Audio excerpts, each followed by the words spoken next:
माननीय डॉक्टर सतीश पूनिया जी, प्रदेश अध्यक्ष। और चलिए अब सुनते हैं एक बार संबोधन जोरदार तालियों के बीजेपी साथ। प्रदेश अध्यक्ष सतीश पूनिया का।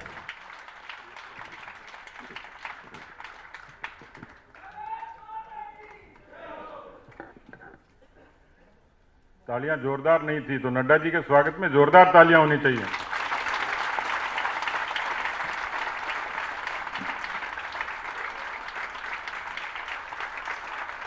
ये थोड़ी जोरदार हैं।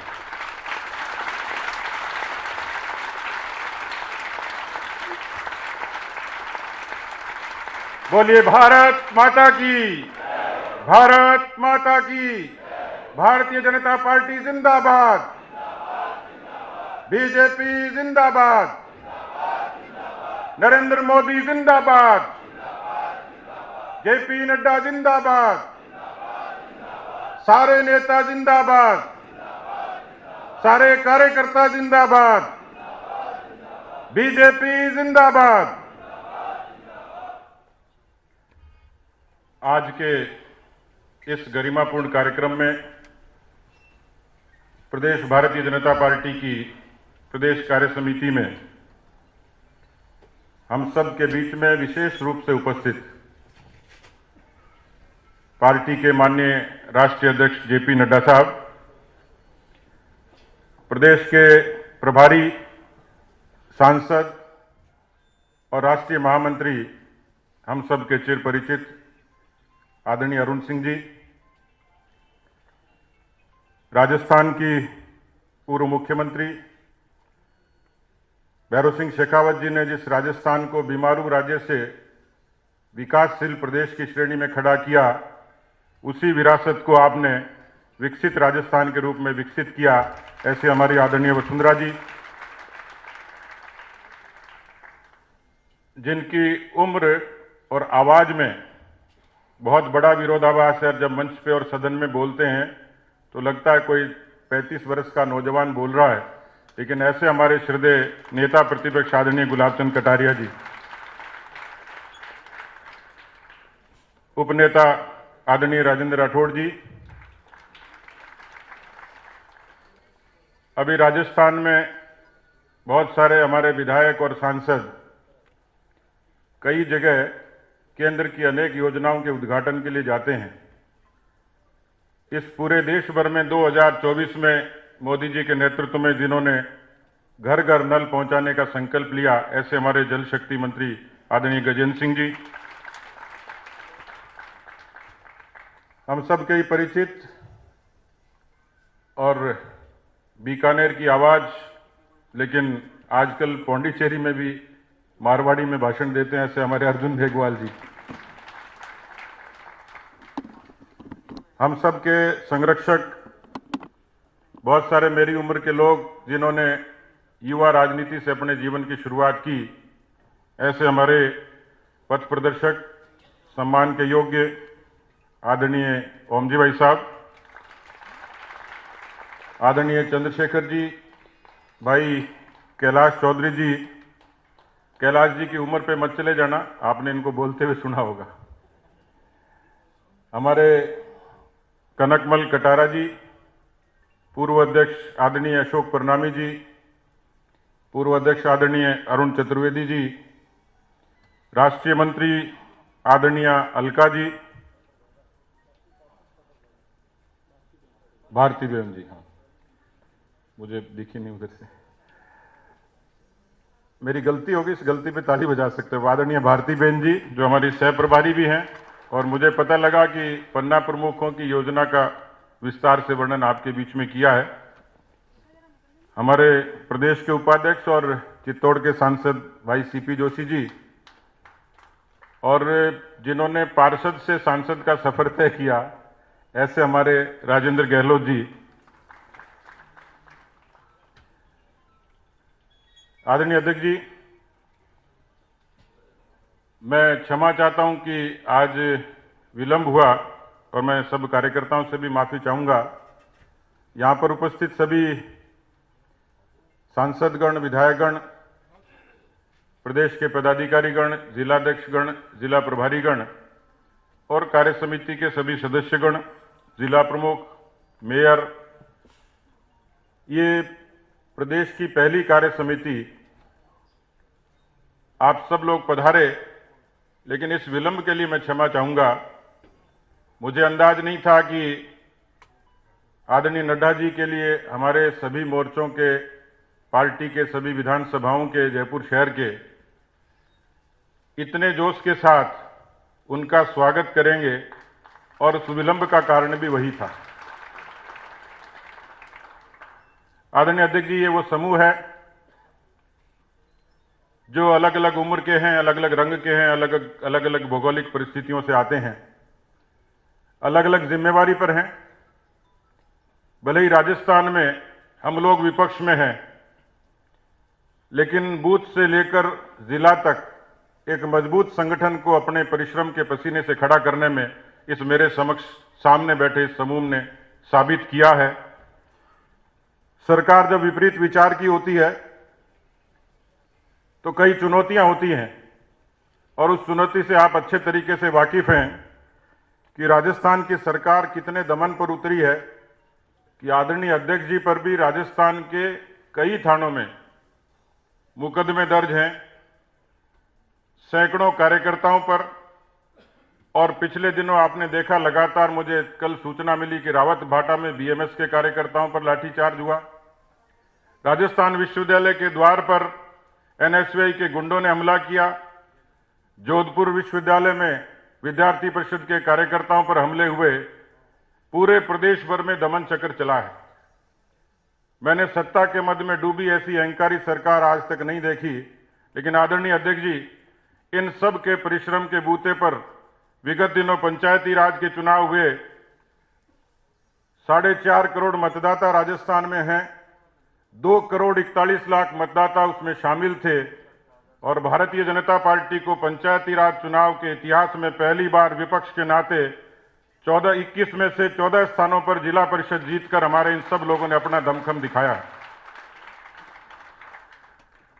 आदरणीय अध्यक्ष जी, मैं लंबी बात नहीं करूंगा, लेकिन जैसे हिंदुस्तान के बारे में कहा जाता है कि सारे जहां से अच्छा हिंदुस्तान हमारा, एपीजे अब्दुल कलाम साहब के बारे में एक छोटी सी बात हमेशा मशहूर है कि उनका जब राष्ट्रपति के लिए नामांकन तय हुआ तो उस समय के प्रधानमंत्री कार्यालय के मंत्री ने पूछा कि कलाम साहब, आपके लिए कौन सा मुहूर्त ठीक होगा।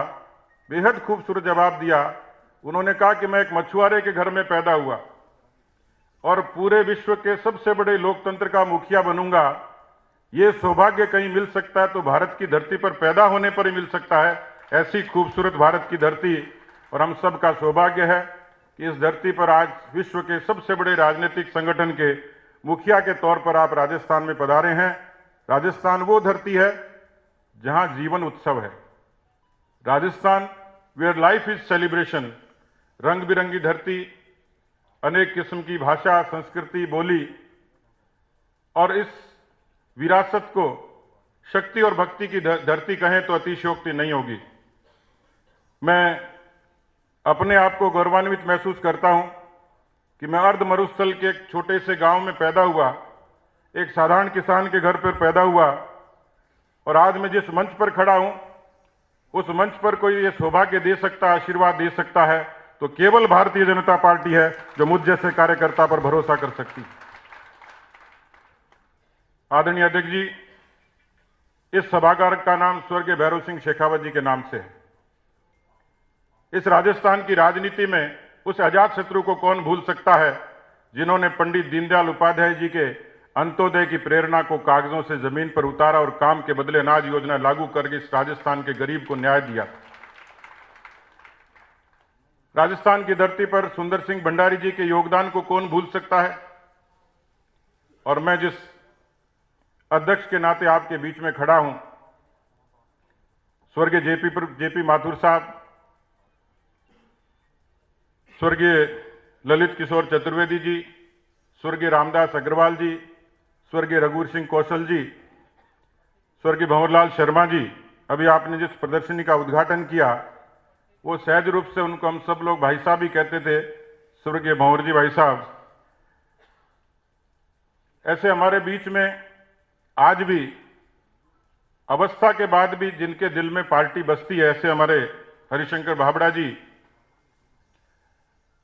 मैंने जिनकी विरासत को संभाला, ऐसे स्वर्गीय श्रीदेव मदनलाल सैनी जी, मुझे अध्यक्ष जी सौभाग्य मिला कि हर पीढ़ी के उन लोगों के साथ काम करने का अवसर मिला और सीखने का अवसर मिला। मैं सौभाग्यशाली हूं कि महेश चंद्र शर्मा जी, आदरणीय ओम प्रकाश माथुर जी, आदरणीय वसुंधरा जी, अशोक परनामी जी, अरुण चतुर्वेदी जी, इन सब लोगों के साथ करके आए हैं कि अब बार बार का सिलसिला बंद होगा। अब हर बार बीजेपी होगी, अजय बीजेपी होगी, अवैध राजस्थान होगा। इस संकल्प के साथ आपके बीच में आए अध्यक्ष जी। आदरणीय अध्यक्ष जी, मैं निवेदन करना चाह रहा हूं कि प्रधानमंत्री मोदी जी के नेतृत्व में पूरा राजस्थान की जनता और भारतीय जनता पार्टी का कार्यकर्ता मजबूती के साथ खड़ा है। यहां जब किसानों के कल्याण की बात होती है, हम लोगों ने इससे पहले भी 5000 चौपालें की थी और उसी का नतीजा था कि पूरी सरकार, सरकारी मशीनरी एक तरफ खड़ी थी और हम लोगों ने पंचायती राज के चुनाव में इस सरकार को धूल चटाई, शिकस्त दी। और इसलिए राजस्थान की जनता इसलिए साथ खड़ी है क्योंकि हम लोग जब किसान चौपाल में पूछते थे कि आजादी के बाद आज तक किसानों के कल्याण का कौन सा ऐसा काम हुआ है, बिना पार्टी के, बिना जाति के, पंथ के बताइए, तो लोग हाथ खड़े करके कहते हैं किसान क्रेडिट कार्ड। ये अटल बिहारी जी की देन, जो राजस्थान के और हिंदुस्तान के किसानों को सबसे बड़ी देन थी, जिससे उनका जीवन बदला। प्रधानमंत्री फसल बीमा योजना, प्रधानमंत्री ग्राम सड़क योजना और पीएम किसान सम्मान निधि, जिसमें राजस्थान के 65 लाख किसान उस निधि का सम्मान करते हैं, उसका आनंद लेते हैं, उससे अपने आप को ताकत पाते हैं। इसलिए आदरणीय अध्यक्ष जी, राजस्थान का किसान और राजस्थान का नौजवान आपके सामने मोदी जी के साथ खड़ा है, ताकत बनकर आपके साथ खड़ा है। मैं अपनी बात पूरी करूं, लेकिन मेरी बात अधूरी रहेगी यदि पिछले 2.25 साल की सरकार के काले कारनामों का, कुशासन का जिक्र नहीं करूं। आदरणीय अध्यक्ष जी, मैंने आपको निवेदन किया है कि ये उस किस्म की सरकार है, मैं 90 से राजनीति में हूं, लेकिन इस किस्म की दमनकारी सरकार नहीं देखी। इस पूरे राज्य में जिस तरीके से कानून व्यवस्था ध्वस्त हुई है, राजस्थान की बहन बेटियों की इज्जत पर आंच आई है, राजस्थान पर सड़क पर चलने वाला कोई नौजवान, कोई राहगीर सुरक्षित नहीं है। 6,13,000 मुकदमे राजस्थान की धरती पर पहली बार दर्ज हुए हैं। नेशनल क्राइम रिकॉर्ड ब्यूरो कहता है कि राजस्थान की वानगी है कि शांत प्रिय प्रदेश अब अपराधग्रस्त राज्यों में शुमार हो गया। यदि इसको क्राइम कैपिटल कहें तो अतिशोक्ति नहीं होगी। आदरणीय अध्यक्ष जी, मैंने आपको एक वीडियो पेश किया जिसमें इनके अंतर्राष्ट्रीय नेता राहुल गांधी जी ने राजस्थान की सभाओं में कहा कि 10 तक गिनती गिनेंगे, जैसे राजस्थान की जनता को गिनती आती नहीं। 10 तक गिनती गिनी और ये कहा कि किसानों का पूरा कर्जा माफ कर देंगे। लेकिन आदरणीय अध्यक्ष जी, राजस्थान के किसानों का पूरा कर्जा माफ नहीं हुआ। 59 लाख किसान 99,000 करोड़ के कर्जे की आस में राजस्थान के अनेकों किसानों ने आत्महत्याएं कर ली। गंगानगर के, राय सिंह नगर के सोनलाल कडेल ने एक लाइव वीडियो जारी किया और उसने कहा कि मैं मौत के आगोश में जा रहा हूं, लेकिन इस सरकार की बदनीयती के कारण, और उसने अपने डाइंग डिक्लेरेशन में कहा कि मुख्यमंत्री और उप मुख्यमंत्री ये मेरी मौत के जिम्मेवार होंगे। ऐसे दर्जनों आत्महत्याओं का सिलसिला राजस्थान में जारी है। राजस्थान का बेरोजगार, जिसको जन घोषणा पत्र में कहा, बजट 1 में कहा, बजट 2 में कहा, ये कहा 2 लाख नौकरियां देंगे, कुछ चंद हजारों नौकरियां देकर राजस्थान के उन नौजवानों को सड़कों पर भटकने के लिए मजबूर कर दिया।